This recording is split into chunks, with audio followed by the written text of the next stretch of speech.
Without any further ado, I'm going to turn it over to Chris. Appreciate that. Thanks, Rick. So yes, as he said, my name is Christopher Sharp. I am the regional trainer for Sonos.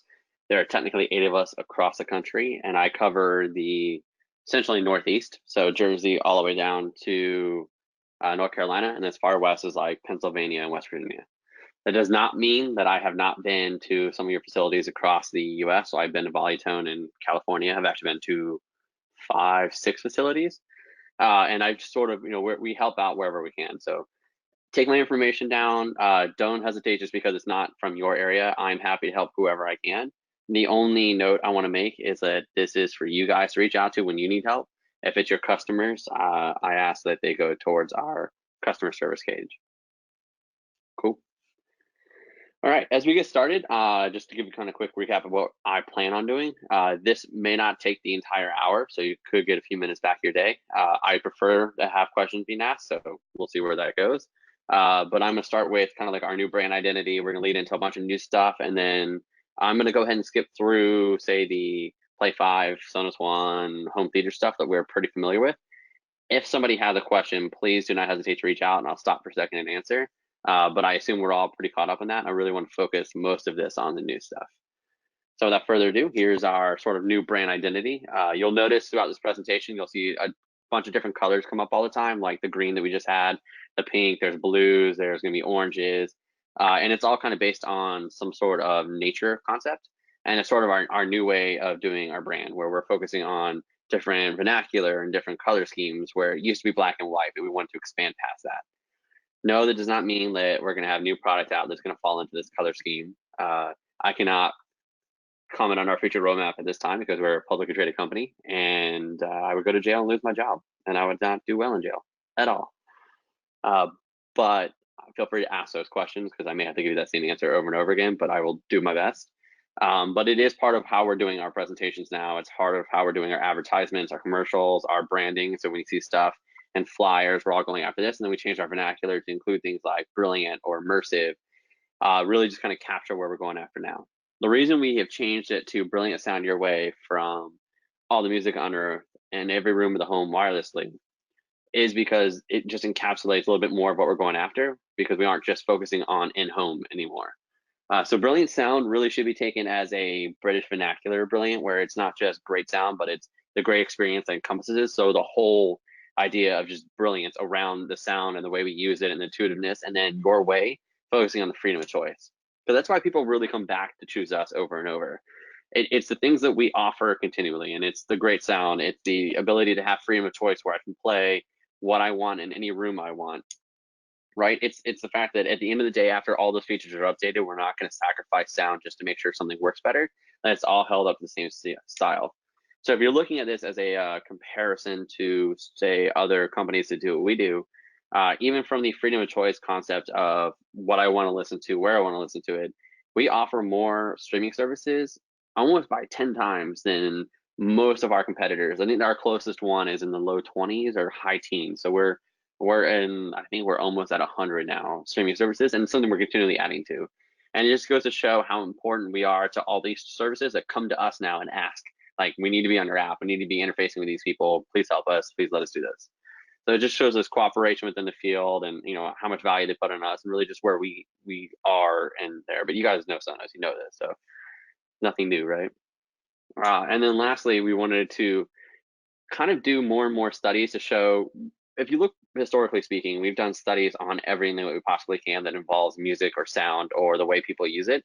And our goal initially was to focus on, is music important to us? And we started in 2002, and we've done a ton of studies since then, and we keep finding over and over again that it's not that it's just important, it's unbelievably important, and it's part of our identity.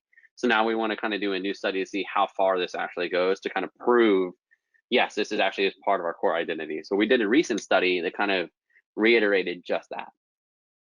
A lot of this is going to come at you as pretty obvious stuff. Like, most people think music is something that's going to help them be happier, more optimistic, that's going to bring more people together, potentially making more productive. But I like the elements where, like, we define ourselves by our music choices more than like our own personal tattoos, or I'll find a restaurant or bar to go to based on the music that's playing, or I've learned more from podcasts than I have from grade school kind of stuff. where like it shows how important to what we're listening to is to our lives. Again, this shouldn't be news to you guys. It's just us showing like, we've done the study to kind of back up what our speculation is. Before we jump into everything new, though, I do want to take one step back, and I am going to talk about one thing, because I know early on I said we're going to skip through a lot of stuff that we should know already, but we're going to talk about Trueplay because there's some new stuff about it that I really want to have the discussion on, but I want to make sure we're all on the same page before we jump into it. So we should all know what Trueplay is. It is Sonos's calibration process. It takes 45 seconds and allows us to put a speaker wherever we want in any room we want. Right, so now I can have something that's going to sound amazing in a kitchen or a bathroom. It also allows us to take a home theater setup and turn that into something that sounds like a movie theater, where I can have, no matter where I have stuff placed, it all sync back to where my favorite seating area is, and I'm really creating that experience in the room. So it's really our goal to like take studio quality sound and reproduce that in a room, or movie theater sound and experience, and again reproduce that in a room. And it's all happening within like a 45-second process step. Now that we're all caught up, let's look at our portfolio. I actually love this because it really shows how like over the years we've really established like, here's a new product every year, here's a new product every year or every couple of years. And then like 2017 hits, which is right when we went public, and we announced like, hey, we're going to focus on doing 2 new products a year at least. And we've adhered to that since then. So like we had 2 new products in 2017, which was, I want to say that was Sonos One and Playbase. Actually, I can't remember what the second one is. And then 2018 was Beam and Amp, and then 2019 is technically Move, Port, and 1SL. I use the word technically because there are, well, if you look at it, there are 5 releases in 2019. So Amp actually qualifies as a 2019 release. Even though we physically announced it in October, we gave early access to it for our dealers, for you guys in October. The general public didn't get access to it until February, which is 2019. And then there's a 5th one or a 4th one, depending on how you look at it. That is our architectural lineup, which I am going to spend time focusing on today. But it doesn't fall into this because it is a partnership and not our personal portfolio. So like I said, there are some things in here that are going to come up that we should know already, so I'm going to skip through them. We are going to divide this entire conversation into, here's our all-in-one, here's our home theater, here's our architectural, to kind of make it flow a little bit better. During that, I'm going to skip through some slides that we probably already know. But I want to start off with the new, right? We're going to jump right in. So let's talk about Move. Hopefully you guys have seen some of this. You've seen our presentations at CEDIA, you've seen all the announcements we've done, all the advertisements, and you know that like we are pushing this. And the reason we're doing that is because this is our first speaker that is actually portable. This is our grab and go speaker, which is huge. This is the first time we've ever introduced something like this, which means we're introducing whole new concepts, which means everything we talk about with this guy has been predicated on new and new and new, which is awesome. So the first thing I want to focus on, if you look right where it's actually sitting, the unit itself is sitting in this little cradle. First thing you should know, that actually comes with the product. So yes, that is a cradle that is literally a charging cradle. So think of it as like magnetic induction. There are metal plates on the back of the Move that are actually touching these little metal plates on the back of, or in the inside of the cradle that allows it to charge. It only fits in one direction, so you don't have to worry about placing it in the wrong way, and it's deep enough that it settles right in. And you can tell it's charging because the light that's flashing now would turn orange when it's charging, and it would be a solid orange, so you know. And then when you hit like 100%, it turns itself off. We did that because, again, we really wanted to focus on not just, all right, how do we make this sound good, how do we make this look good, but how does it get used? How does something that is portable really get implemented in the field? And we found that people hate plugging stuff in. It is an extra step to the day that no one wants to do. I can tell you that, with my job, I travel a lot, I'm in hotels a lot, and when it comes to plugging my phone in at night, I will throw it on a nightstand at like, 8 o'clock when I come back for dinner, 9 o'clock, I will watch a little TV, brush my teeth, and completely forget to plug that thing in because it's just an extra step I didn't want to do. And then the next morning I wake up and I'm at 12% battery. And the good news is I'm not the only one that does that. This is a common trend that happens. And so we decided when it came to construction of this, there is a USB-C port on the back where I could just plug something in. But if I use that cradle, I could just set it in and walk away and it'll charge itself. I don't have to worry about doing that extra plug-in step. And to go from 0 to 100 with a battery life in this guy, and yes, I did just use the word battery, I can go in about 2 hours. So it is a pretty fast charging implement as well. Because this is something with battery, and this is something that we are really pushing out and advertising as grab and go, I literally mean that I can take the speaker anywhere. So if you've ever been asked, how do I take Sonos to the beach or to the park, or can I bring it outdoors and really take it outdoors, like camping or hiking? The answer is yes. We implemented a process where you can switch between Bluetooth and Wi-Fi. The way that works is if you look on the back, there are 3 buttons. There's the power button, which is that giant circle on top. And then on the bottom, there's the join button, which is what you press when you want a speaker to join into the system. And then right in between, which looks like a division symbol, is our toggle between Wi-Fi and Bluetooth. Every time I firm press that, I will toggle Bluetooth on, and then I'll toggle it off back to Wi-Fi. What's great about that is we wanted to make this process idiot-proof. So if somebody accidentally presses that, which requires a pretty substantial firm press to do, so we're trying to avoid that at all costs, or trying to avoid that scenario. There are some indications that allows you to know what mode you're in, so you're never confused, never have to call, your customers don't have to call you guys back and say, hey, I think I broke it or something, or I messed it up because it won't do what I'm trying to do now. And it's because, oh, hey, what color is the light? So if you look on top, when I'm in Wi-Fi mode, just like with every other speaker, it's white. When I hit that button and I switch to Bluetooth, I have a blue light on top. That means white for Wi-Fi, blue for Bluetooth. So we're trying to make it as obvious as possible, as easy to use, and honestly just like right there in the face of your customer, so they know what they're doing with it and how they're using it, and they know, oh, I accidentally triggered Bluetooth on to switch it back to Wi-Fi. This does mean that this is something that I can take anywhere I want, and it's a phenomenal product when it comes to that. However, because I can toggle between Bluetooth and Wi-Fi, there are certain things that I can do on Wi-Fi that I cannot do on Bluetooth. The first one being voice control. So if you haven't seen the product yet, on the top is a microphone that's built in with a 5 microphone array or 6 microphone. I can't quite remember the number right this second, but a full array, so we get full 360 picking up of voices. And it allows us to implement Alexa or Google and built it right in, or Siri if I'm using AirPlay 2, which this has as well. And I can use voice command just like I can any other Sonos speaker.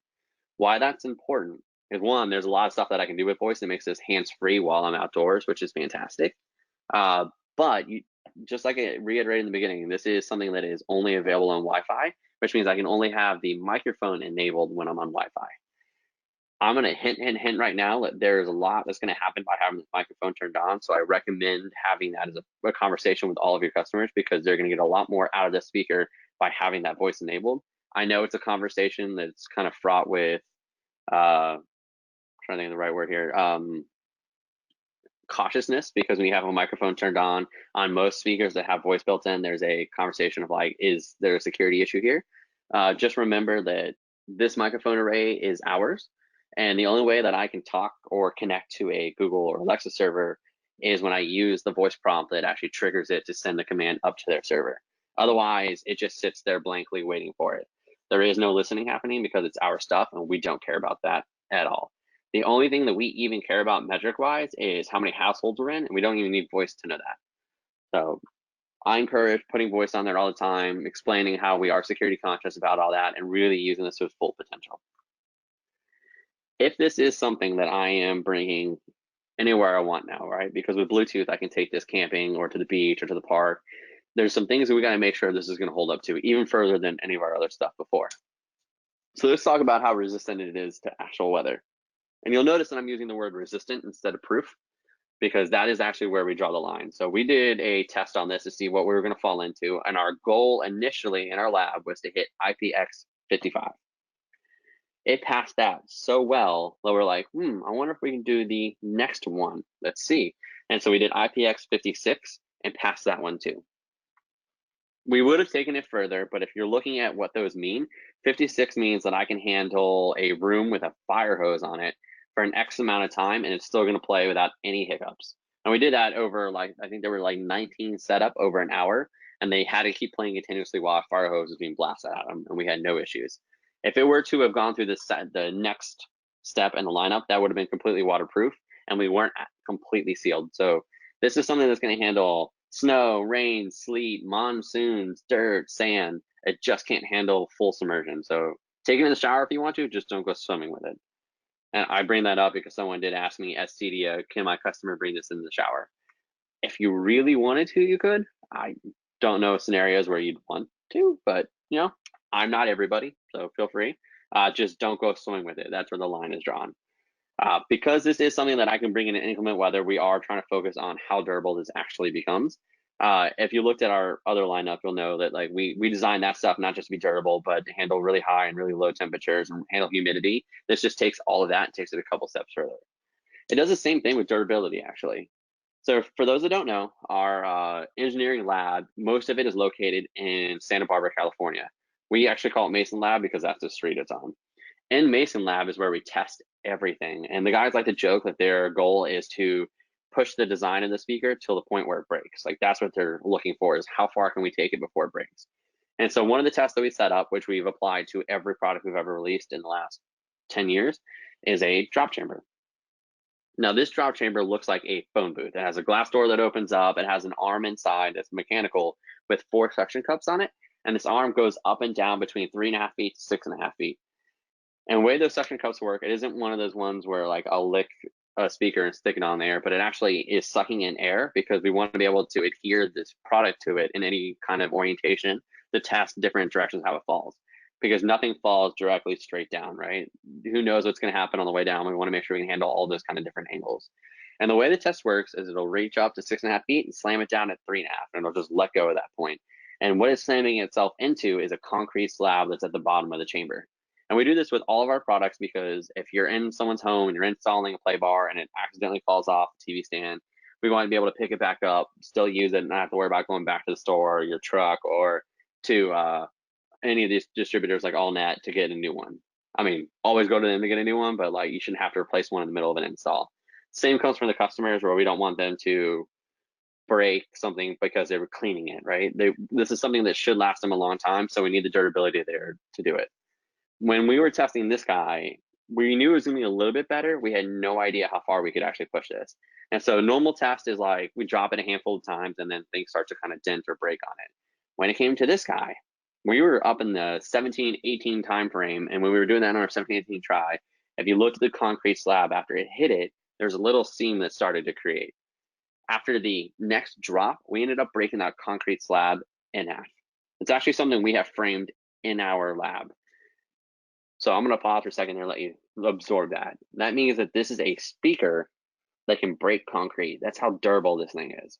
So when I say you could take it anywhere in any sort of situation you want to, I mean it. Yeah, like I said, I'm gonna let it sink in for a second.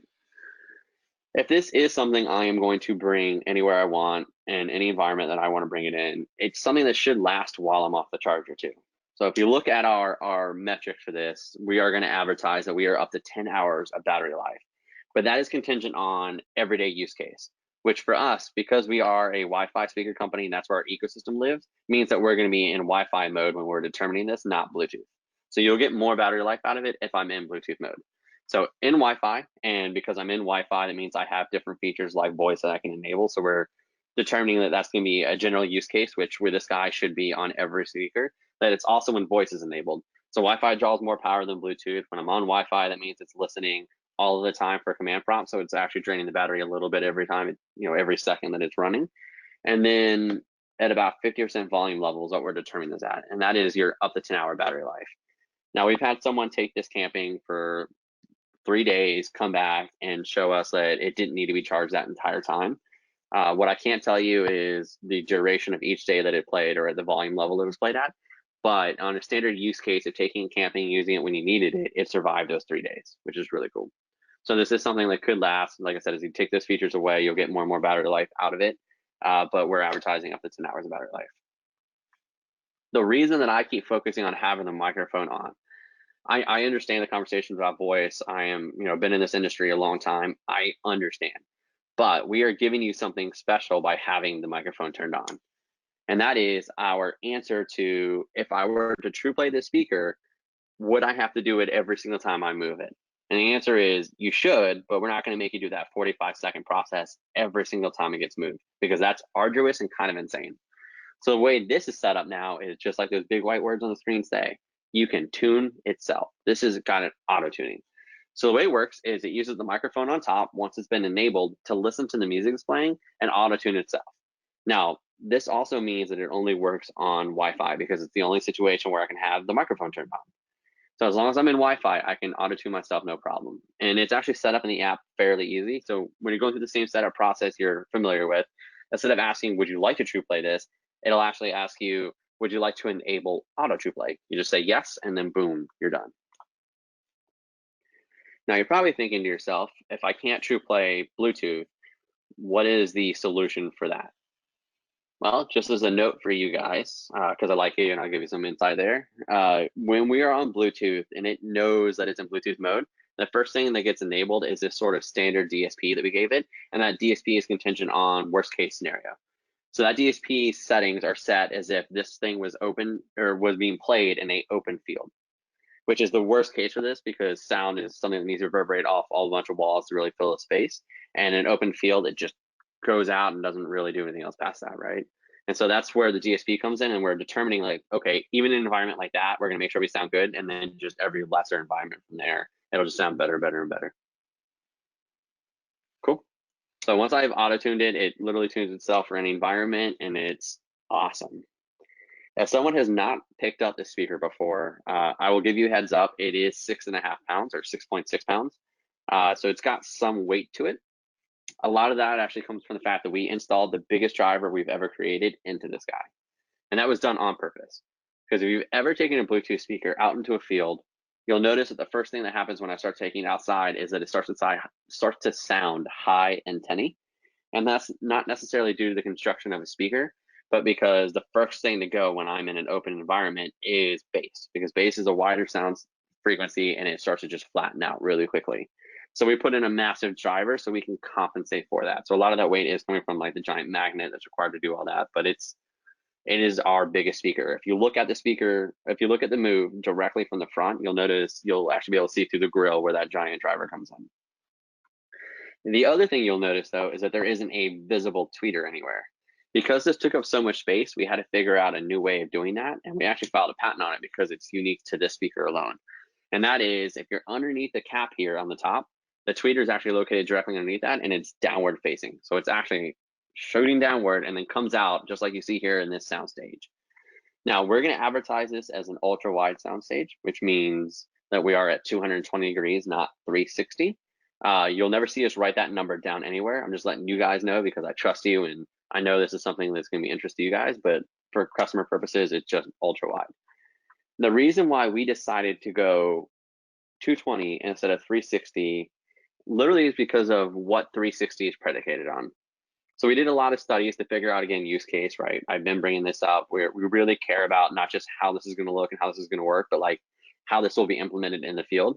And we found that if you're using a 360 speaker, they're literally determining that your use case for that is that I'm going to put it in the middle of a table for everyone to listen to, which in theory sounds okay. But if you notice in application, people don't do that. And that's because if you put a speaker in the middle of the table, you're sort of creating a barrier where people can't talk over or they're screaming over to talk to each other.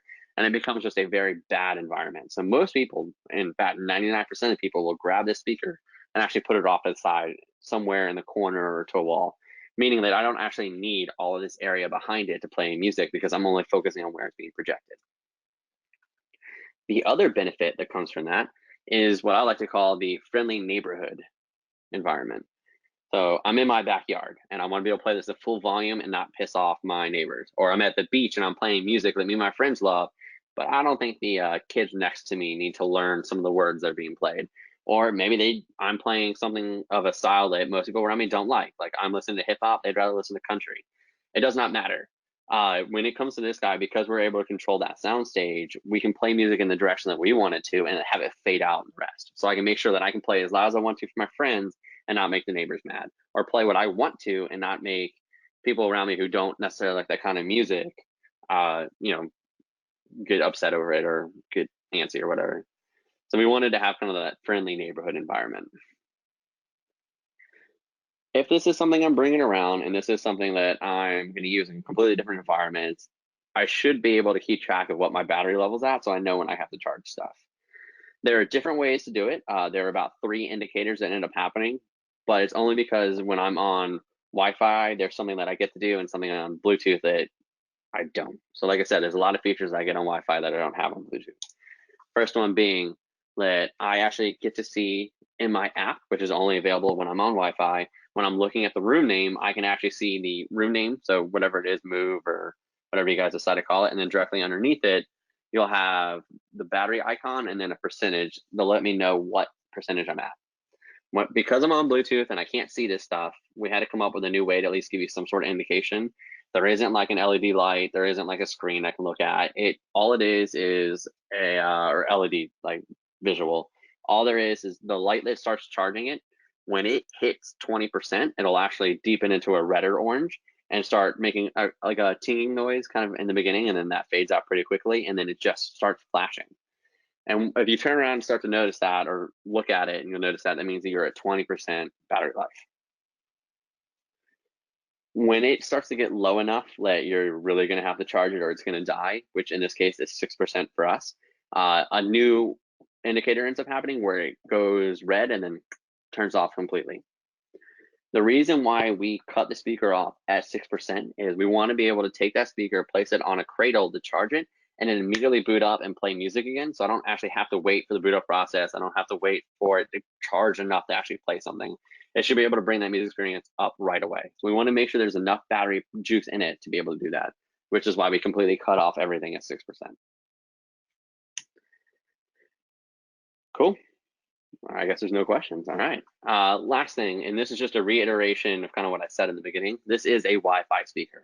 This happens to have Bluetooth in it, which is a really cool new feature, but this is at its core a Wi-Fi speaker. That means that I have the same functionality that I get out of a Wi-Fi speaker, where I can group this in with any other room that I want to, where I can have it stereo paired in a Wi-Fi environment, where I have the controls on top that do volume up, volume down, pause, play. If I swipe my finger across the front, I can skip a track. If I go backward, I can go back a track. If I hold this button down, the pause play button down for 3 seconds, I can automatically group this speaker into whatever I'm playing, which by the way is something that's applicable on our entire lineup, not just this guy. But that does mean that I can have music playing in my entire house. I have a whole party going, and then a lot of people decide, hey, rain's letting up, or sun's coming out, or ooh, the stars look pretty, why don't we head outside? I can grab this, hold that button down for 3 seconds, and then bring that music experience that's indoors, outdoor with me. Cool stuff. All right, does anyone have any questions on Move? I'm gonna go ahead and take the overwhelming silence as we nailed it. So, Yeah, like I said, if you want to just keep going, we'll do all the Q&A at the end. Perfect. Thanks, Rick. Okay, thank you. In that case, we'll just plow right through. So, like I said, I'm not going to spend a crazy amount of time on the stuff that we already know. I do want to reference that we still have these in our lineup. Like, just because we did a bunch of new stuff doesn't mean we still don't carry all these items. So there is Play 5, which is still our biggest and baddest speaker. I recommend if you haven't had these in a stereo pair format, listen to them in a stereo pair. It'll blow you away. Then we have our Sonos One, which is our first speaker ever that had voice built in, which now we're at 3. And this is just designed like the Play One, where it's single tweeter, single driver, but still sounds amazing, fills a room, and it has a little compact style to it. And then we have our One SL. As some of you guys are already guessing, this is the replacement for the Play One. We decided to design this to look exactly like the Sonos One, and the look, the feel, and the sound. The only difference is this will not have a microphone on it. However, what it does allow is that I can now stereo pair the One SL with the One. So before when we first released the One, we were telling you guys you couldn't stereo pair Play One in this. Because we've now upgraded that Play One and they sonically sound the same, we can now do stereo pair of the SL and the One, which is really cool, because that means no more having 2 microphone speakers in the back because I wanted the new look in the back or the better speaker, or having, you know what, hey customer, I'll save you a couple bucks, we'll throw the SL back there. It'll still look amazing, work amazing. You won't even notice the difference, but at least we'll have voice and we'll save you a couple bucks at the same time. Now, for those that are interested into what SL actually means, good news for you. It means whatever you want it to mean, because it means nothing in terms of Sonos whatsoever. It is just a name that we attach to it, so we could define this as an opposite to the One, so we can tell the difference, so there's a denotion there. So it's the One and the One SL. There are different nicknames around different departments in our company, but SL means whatever you want. I like to call it silent listening because there's no microphone. It's kind of a joke of the field, right? Again, we're going to go through some of the stuff just real briefly that you guys should know, and I want to get to the stuff where we are learning more new. So you should know Playbase. Playbase is our option where if I want to have more of a sleeker hidden design, I can put a TV on top of it, or I could have it in an armoire and call it hidden, and it still has all the new features in it. I have Beam, which has our newest, home theater introduction. It has voice built in, has AirPlay, has HDMI ARC, and it introduces a whole new concept where it's a smaller form factor, but still a really big sound. And then you guys should all know by now, because it's been out, almost 8 years, our Playbar, which is still selling better today than it ever has. It's just our monster that makes massive sound, makes a home theater experience sound like a movie theater experience, and it just kicks. And we have our sub, which coolest feature from that is not the fact that it comes in black or white, but it's that it's non-vibrational. So I can actually hide this underneath the couch or in a TV stand, and you'll never hear the rattle of anything or feel the vibration from the chair or the couch, but you'll still feel that like sub impact in the room. And now we come to architectural sound. So I'm going to focus on our new port, and then I'm going to touch a little bit on amp, and then we're going to dive right into the Sonance stuff, which, by the way, is Sonos by Sonance, just in case there's a name confusion later when I say it. So port. This is our, just like Sonos One SL, this is our upgrade from a previous product. So we are taking the Connect and we're upgrading it into the port. The difference is we made port a lot slimmer and smaller, so it fit into a rack better. So gone are the days where I can walk into a rack room now and notice that Sonos is in there because there's a white box, like immediately, because now everything's gonna look like it blends in. But to make this smaller and sleeker, so we could put 3 across and they fit perfectly in a 1U rack, we had to get rid of something. If you have ever studied the Connect in the past, you'll know that we had 2 digital outputs where one was coax and one was optical. On this guy, we had to make a choice, and we chose that we're only going to have 1 digital out. In this case, it's coax digital. For the people that are questioning why we didn't do it with optical, is that we found that there was a bigger use case for coax in the field than there was optical. Coax is something you can self-terminate in a rack if you needed to. It's something that can go around corners, and optical can't do any of that. So it just made more sense to go that way because there's a better use case for it. However, just because we took away something does not mean we aren't giving you something new. So on the back, you'll notice that there is a 12-volt trigger, which is right there in the middle of the entire unit. And 12-volt trigger sounds exactly like you think it does. All it is just a prompt that sends a little ping to whatever amplifier I have it plugged into to immediately start the thing back up. So case scenario for you here, I have my port connected to a power amplifier for outdoor setup, and I was listening to music in the morning, and then I decide I'm done, and I go inside or go grab lunch with people, and then we come back and we're going to hang out by the pool again and listen to music. And I don't have a control system installed, and I'm trying to hit Sonos to play something out there, and nothing's happening. And that's because the receiver went into standby when there was no music being played and turned itself off, which means that I either have to contact you guys to install a more robust control system to program something that'll always turn that on, or I have to go inside and find the receiver that is off and actually press the power button on it or find a remote to turn it on. But with this, we're making it more of a streamlined experience for the customers, where every time that I select that room, doesn't matter if that receiver is on or off, it'll automatically turn itself on, and we'll be able to use whatever we want to listen to in that room. Now, there is some cool stuff that you might be interested in about this. First things first, that when we're using 12-volt trigger, our port actually knows that we're using that, and so we designed it with software in mind that says we're going to delay the start of a song to give time for the amplifier to turn on.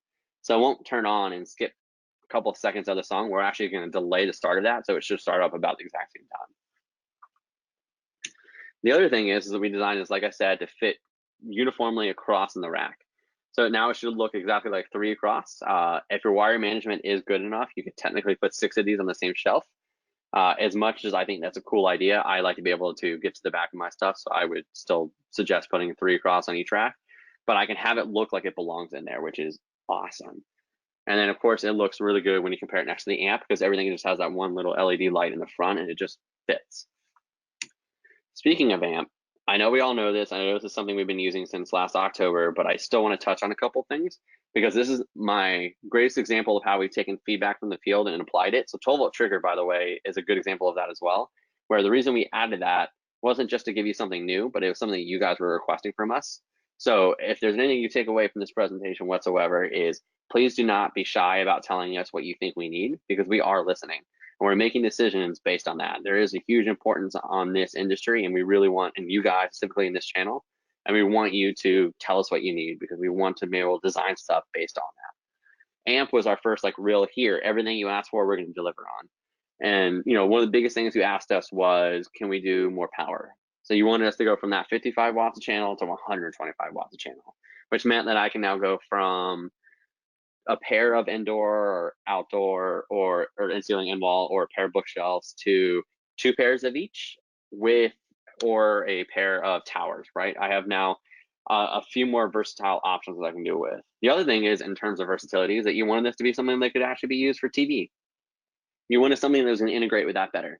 So we introduced the HDMI ARC, so I can use this in any configuration that I want to now, as fronts or rears or both or any configuration that I want.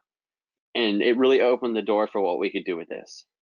On the back side of that, we knew that there were some things that we wanted to accomplish that we couldn't just by having amp change on its own. And so we went to Sonance and really wanted to change sort of how we approach architectural installs. Because currently it was throw on any third-party passive pair of speakers on there, just know the rules are 2 pairs of whatever it is on there or 1 pair of towers. And if I'm using this in the fronts, if we're using it as a 4.0 system that is decoding 5.0, we're going to make sure that there is an option in the app that says, what kind of speaker am I attaching to this if this is a home theater setup and it's architectural, bookshelf, or tower. And then once I've determined what that is, we'll create a phantom center, which does a really good job, but there was ways to make that better. And that's part of what we wanted to do. It's that we didn't know the environment we were in while we're using amp or where the speakers were going to be placed to an extent. And so we wanted to take that and run with it and do a little bit more. And so that's where really the whole thought process behind this came in. And our first thought was to go to someone that's been doing this for a very long time and saying, we want to do this. We don't want to step on your toes. We know how important you guys are in the field. Luckily, you're only 2 hours from us. So we can have this conversation a couple times before we establish anything. But we really like to come together as a partnership. And it wasn't so much where we wanted to take their speakers and throw a couple of our things on there and call it a day. We really wanted to engineer this ourselves from the lab. We just didn't want to reinvent the wheel here. We wanted to still be able to use their entire accessory lineup as needed. So their replacement grills, their back boxes, their fireproofing stuff. We also wanted a namesake that was going to have a reputation if we were going to partner with someone. So that way we were going to establish something in the field. This, which I'm going to abbreviate to SBS, Sonos by Sonance, is what came about from that. So we have our in-ceiling, our in-wall, and our outdoor. What we ended up doing is getting their like how to build a speaker kit. So like a box with all the parts they use to build a speaker. They would sell it to us. We would take it into our lab and we would throw out everything we didn't need.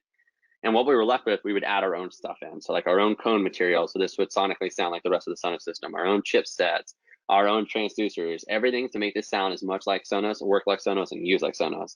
That also allowed us to, now because we have a speaker attached to an amp and it's both ours that we can communicate to, allow us to set up a couple new features that we were not able to do if it was just a third-party passive speaker. So the first one was, because we were engineering this ourselves, we wanted to address the overwhelming communication on when are you going to come out with a distributed audio amp? Because like I said, I cannot comment on our future member this time because we're a publicly traded company and I would go to jail and lose my job. But we still wanted something sort of like okay, how do we address that using what we have? And so by introducing these speakers, we now allow you to put 3 pairs of these on a single amp. That means 3 in-wall, 3 in-ceiling, or 3 outdoor, or any combination thereof, run back to a single amp. Yes, because it is run back to a single amp through 2 binding posts, that does mean that it's going to play the same source at the same volume in each of those. If I need to have separates there, then it's just introducing another amp in the scenario. But it also allows you to like stage and install if you want to, where like here's stage 1, we'll come back in 6 months to stage 2, and we'll go more in depth with the experience go on as you're determining more and more of the needs that you have. The second thing that it opened up is it allows us to have a 2-way communication with that speaker, meaning we can do a couple new features. So the way it works in the app is when I set this up and I look at the room number for the amp, or the room name for the amp, there's a button in that room description that says auto detect. When I press that button, it sends a ping up the speaker cable to the speaker. If it is a third-party speaker, that is where the communication stops. That's the end of it. If it is one of our SVSs, it actually sends a ping back and it opens up a communication window in the app that says, hey, this is the in-wall, or hey, this is the in-ceiling, or this is the outdoor. And then a whole new menu pops up from there. If it is the outdoor, it actually opens up an advanced DSP, so I can start calibrating things a little bit further if I want to. If it is the in-wall or the in-ceiling, it actually opens up a full Trueplay option. So imagine now being able to Trueplay using the software that we have on all of our other speakers to Trueplay architectural installs. That means no more focusing on where I need to put a speaker for the acoustics, but we can really focus on the aesthetics of that room, really focus on the design, and know comfortably, know reliably that the sound quality is going to match what I need it to do. It's going to be there. The other thing that it opened up was it allowed us to create that 4.0 setup where I have a 5.0 signal going through and it's using a phantom center to make that experience even better. So imagine not just saying, okay, I know what speaker is attached now to my amp, but knowing what it is, the construction of it, where it's placed in the room, all the materials in the room, everything it's going to bounce off of. So when we're determining that center channel, all of a sudden it is still coined a phantom center because there is no driver, but it's going to act 100% like there's an actual driver there. And if you haven't heard our demo on this, I encourage you to find one of the training sessions where somebody has it set up because it'll blow you away. Because we are now creating, using Trueplay, a very discrete center channel, which is unbelievable. So imagine your setups now, or your installs, where you have a fireplace and you're putting the speakers where you need to so they aesthetically blend into the rest of the room. So maybe there's a bunch of light sconces up top and you put the cylindrical ones right up there and blend it right in perfectly. But you can't do anything with the center channel because you can't drill into the fireplace to do it. The homeowners will not let you put any speaker or any bar or anything on top of the mantle because that is interfering with the design that they have for that room. So you got to figure out what you can do. And the TV is already mounted there. You're able to go right on top of the brick, but you can't go into the brick that far or stone or whatever it is. And so this is a great option to say, great, we're going to put these 4 speakers in there, but you won't know that it doesn't sound like there aren't 5 because we're going to have Trueplay come on and it's going to sound like a discrete center right there. So there's a lot of stuff that opens up by doing this, and it's because we can have that 2-way communication now. Some other fun facts for you is if you look at the actual, we'll call it specs, but the actual measurements of the in-ceiling in-wall, you'll notice really quickly that they are actually a little less protrusion out of a wall. So they're actually a little bit more hidden because they don't need to stick out as far with the grill. And they don't stick nearly as far into a wall or ceiling. So we wanted to make things a little bit more shallow so it would either be more invisible or easier to install for you guys. And then on outdoor, because we're now talking about our own outdoor stuff, we wanted to not just give you advanced DSP, but be able to toggle between using these as a stereo pair outdoor, or if I want to put in 6 of these now that I can do 6, I could have a really crazy arrangement around the house and have each one running mono. So I can switch to dual mono if I want to in the app. All right. And then last but not least, we're going to talk a little bit about the software stuff that's come up. And I realize this is going to be the fun conversation because there's going to be a couple things where I'm just saying we did what we did, and then others were like, yeah, this is what we're focusing on moving forward. So first things first, let's look at our improvements to our app. I know in the last 15 years we've had an established like the app is amazing, and then we'll do an update and everyone's like up in arms, like what were you guys doing? Our whole focus was to change the branding identity on it, or to change how things looked and feel, or honestly to make things more intuitive. And that's really what we're going after in this last update.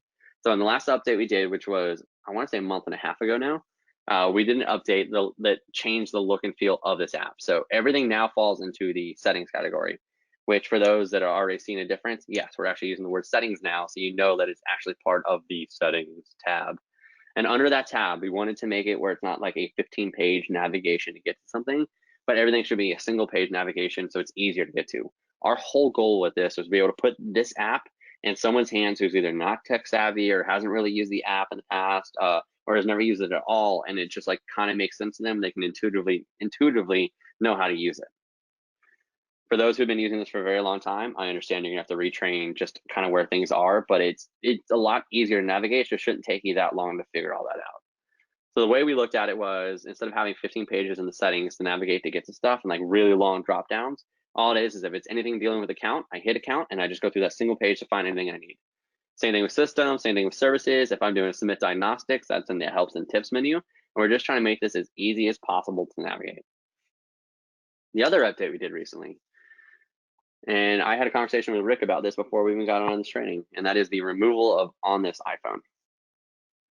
Yes, we got rid of that. Yes, it was around the same time that Apple just did their update or their announcement saying that they are completely getting rid of iTunes. They're not going to support it anymore. They're done. The reason we got rid of it is because we kind of had some indication that that's the way Apple was going. And honestly, historically speaking, they've done a lot of stuff on their end as software updates to make it more difficult for us to maintain reliability using this as a source. And literally taking all those factors in, knowing that our teams that are dedicated to this would be better served working on future projects, stuff like Move, where it would just make a bigger impact by using them there, that we just decided to get rid of this. Now, we didn't just get rid of it and say, okay, there's nothing else you can do. Like, there are options from Apple and from us. So from us, you can use AirPlay too. You can throw this, all of your downloaded music into Plex and then access Plex from apps, which you can also use in our app. Or I can use it from like a NAS drive setup, whatever I want to do. From Apple, they are giving you the ability to migrate your entire iTunes list into Apple Music, and then I can access it that way. They're just forcing you to pay that $10 a month right now. I know there's a rumor coming out that they're going to offer a free one that'll allow you to migrate all your stuff that way, and I suspect that's where they're going to try to go with it, but I have not heard 100% confirmation, so I'm not here to tell you that's an option yet. Just keep an eye out for it. But there are ways to get to use this sort of still downloaded music experience. Just know that iTunes is not supported anymore, and that was the bulk of what was using that for this particular source. And when you combine that with the unreliability of the past, it just made sense to migrate off it. If there's any further questions about this, I can answer them at the end. And then one of the last things we're going to talk about is if you've sat through a training in the last 12 months, especially if you talked about it like last October in our previous CDO announcements, we created a website that's called developer.sonos.com. And what that is it allowed us to post our API on a website that said, here's a finished product. If you needed something that was going to be able to communicate to it or use it in integration with something else, you can take our finished product and do it that way. Once we started exploring that, though, and realizing the amount of companies that wanted to do that, it became pretty apparent that we needed to go a little bit further with that. And so we actually implemented a program that's called Work with Sonos. It is a badge that we're going to put on individual products and individual brands that say everything now that we carry, or these newer ones, are going to have this Work with Sonos option, which means that we are now opening our API to these companies, and these companies are opening up their API to us, so we can write more immersive, more conversated programming, so we can accomplish more intense, more advanced integrations. So a good example of what all that means is before we had the Work with Sonos program, Yonomi used our finished API to write programming that said if a doorbell went off, you could hear the ringtone come through our speakers. Pretty simple. All it needed was just us to be able to input a signal. They didn't need to do anything with ours. It was very easy to do. They have since then taken it and run with it to go a lot further. And this isn't me like supporting what they're doing. I just find it funny that this is an option that someone used in an install. But they have now used this Work with Sonos program to write very specific programs. So for example, when that doorbell would go off, instead of hearing a ringtone, they now can set within this time constraint, if the door is opened, I want to send a voice command to this particular room.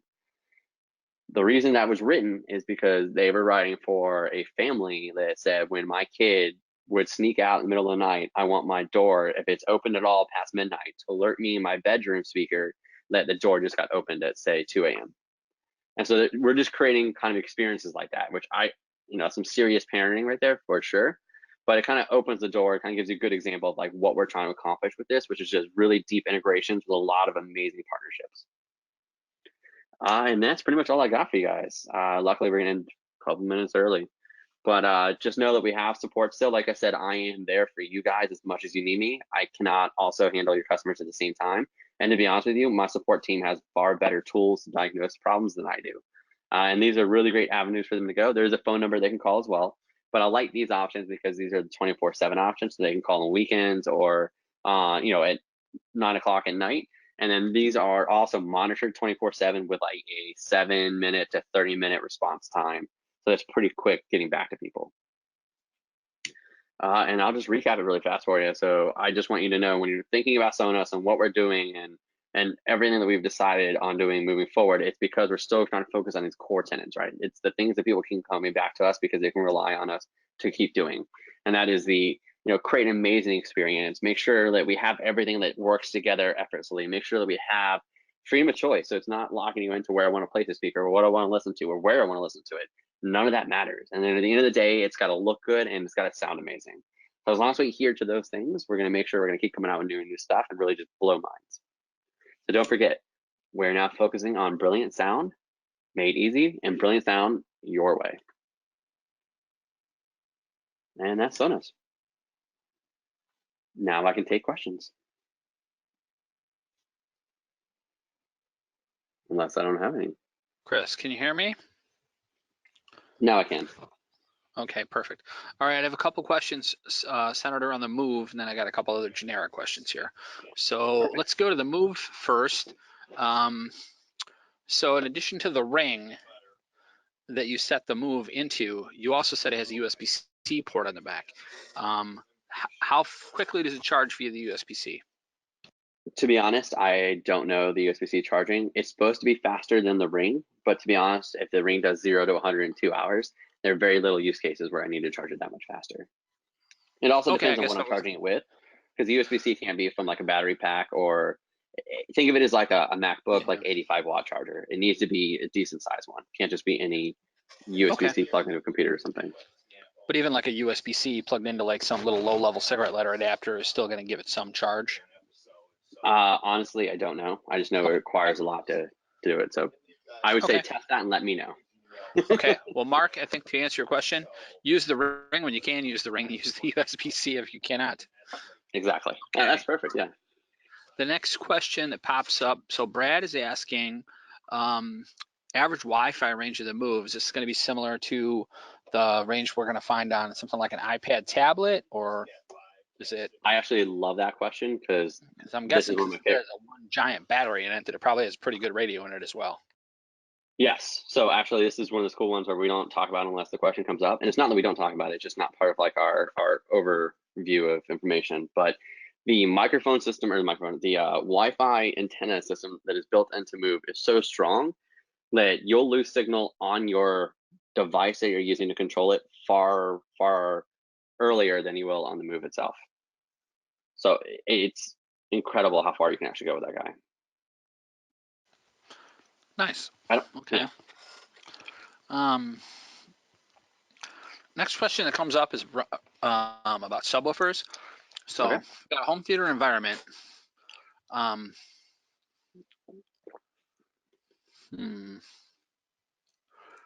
The amp already has a subwoofer output, correct?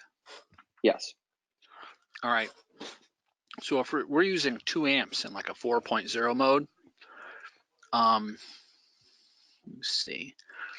We can use an existing cabinet-mounted self-amplified sub or an in-ceiling or an in-wall architectural sub as the LFE channel. Now here's the question. Is this just a straight up like 80 hertz or 100 hertz crossover? Or does it also do the band steering for the advanced codecs like Dolby Digital and so we don't do advanced codecs. DTS, things like that.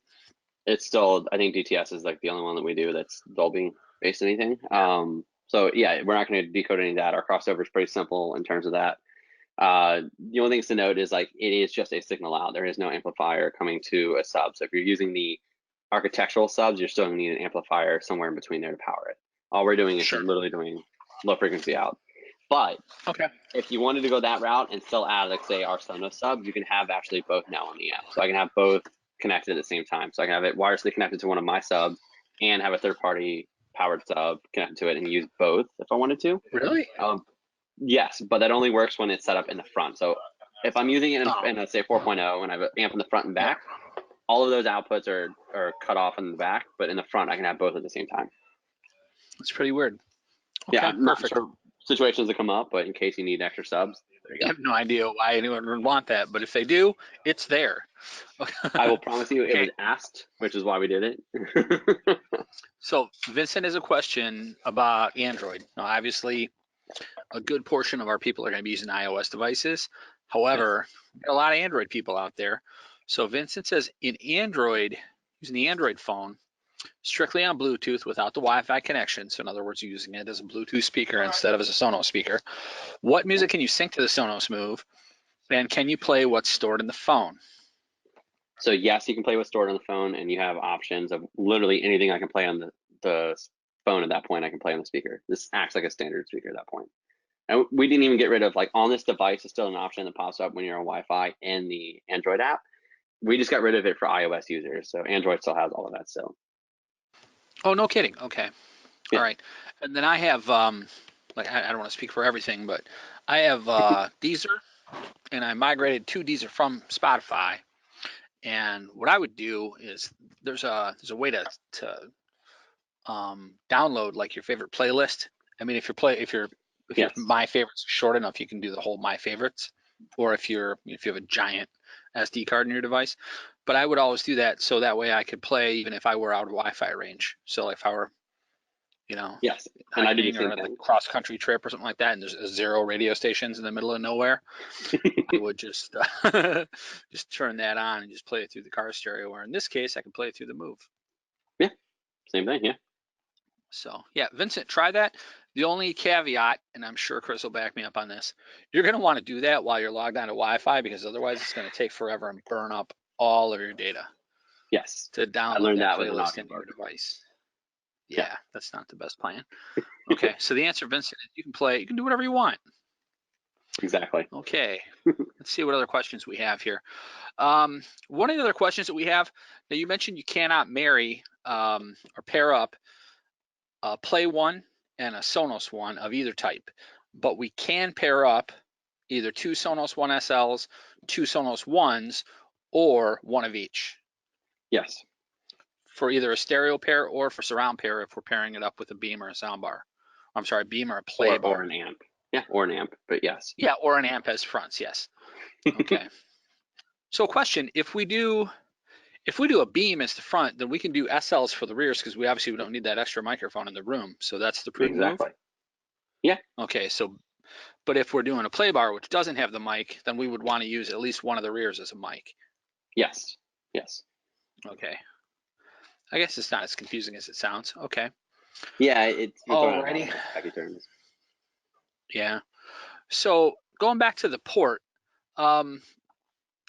someone, how do I say this discreetly? Someone brought up a little bit of a criticism about the power supply in the port. What's that about? So the criticism is instead of having it like we did with the Kinect, where it's just a cable out, there is a little bit of a brick. It is very small, but it is there. So when it comes to wire management in the back of a rack, it just becomes, you just got to take that into a factor. That is literally it. I promise you though, and I wish I had my port on me to show you guys, but it's I left it in the car. It's very, very small. So it's not actually a massive hindrance by any means, but it is more than just the cable itself. Oh, okay. And that All right. really came down from streamlining because we made it smaller. There are things that we couldn't fit into the form factor anymore. That was one of them. Well, they're 3 up side by side by side, and the 1 RU, correct? Yes. Okay. Is there like a middle Atlantic shelf that has like the threaded port like the other, like a, what do they call it, a wire nut, cage nut type thing in the bottom of the stand? Honestly, it wouldn't surprise me. I haven't seen specific SKUs yet, but we weren't making everyone like super aware early on of this stuff, just try to keep everything secret before announcements. But I promise you, people are going to be coming out with stuff for sure. And Mid Atlantic and Sanus are like the 2 top for sure. So. Sure.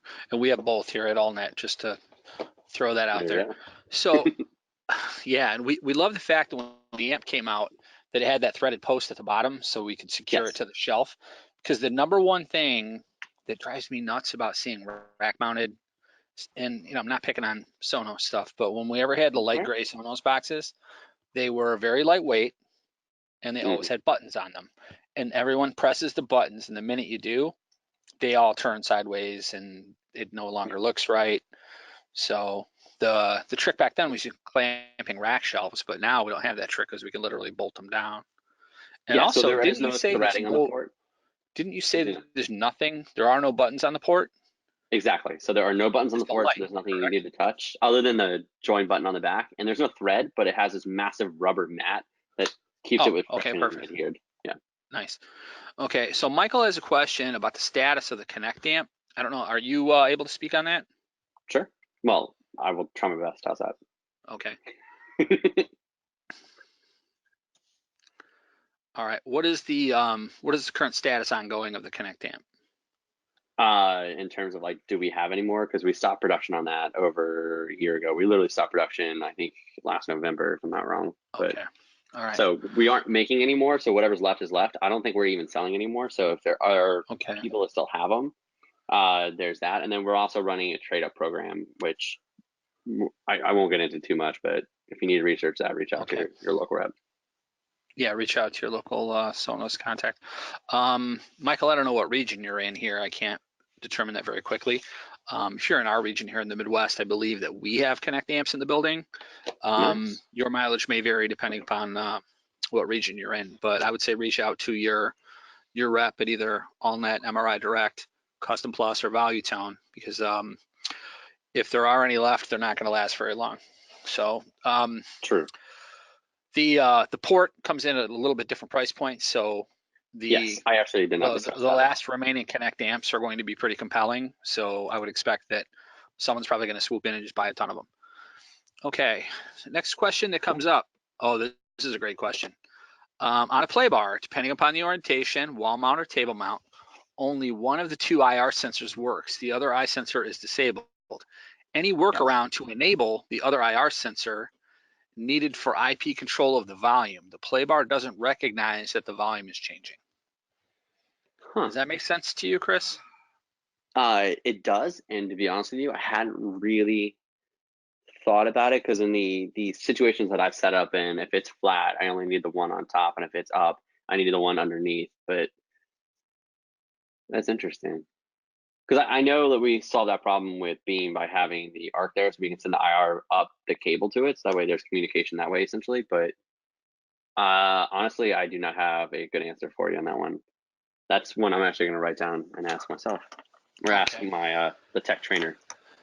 Okay, perfect. And this is someone I know really well, so just reach out to me. We'll connect all the parties, and we'll get this question answered. Okay, and Jim, if you have any further clarification on this, I mean, you wrote me a nice little paragraph here, but if there's any other communication, just call my cell when we're done with the call. I would love to know the situation that it's being installed in to see why two are needed. So sure. I'm just trying to picture what that would look like, though. All right, and then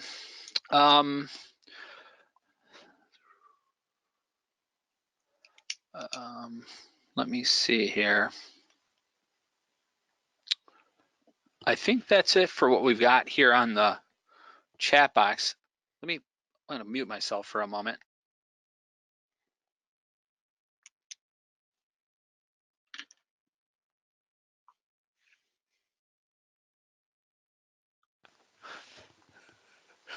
So is there any possibility that a Play 5 and a Play 1 will ever be able to be paired together?